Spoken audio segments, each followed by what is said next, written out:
Davanti era così e dietro così. Sono le due facce del referendum sull'indipendenza del Veneto che si è celebrato ieri sera in Piazza dei Signori. Perché una celebrazione è stata? Quella in ricordo della Serenissima Repubblica di San Marco.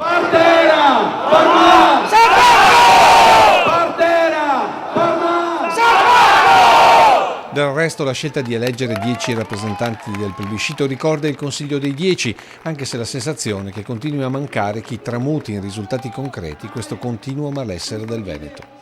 Espresso nei 2.360.235 votanti, e poco importa se qualcuno faceva notare che di questi c'erano poco più di 300 in piazza o ironicamente ha scritto che tra i votanti c'era anche il classico Beppi Sugamà. Un successo digitale e uno mediatico, stando all'affollamento di telecamere e giornalisti da tutto il mondo, che pare essersi accorto prima di Roma di questa ennesima lucetta rossa sul cruscotto dello Stato italiano, che va ad aggiungersi a quella accesa dai forconi, peraltro presenti in piazza ieri sera per vedere come sarebbe andata a finire.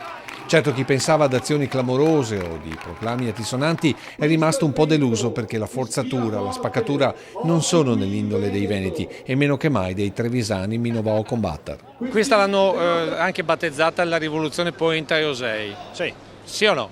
Sono d'accordo perché è fortemente caratterizzata dal territorio. Ma resta il valore dell'adesione democratica al referendum, che va ad aggiungersi alla ritrovata compattezza annunciata giovedì dai sindaci, che mai come adesso sono andati al di là della politica, pronti alla disobbedienza fiscale a Roma se autorevolmente guidati.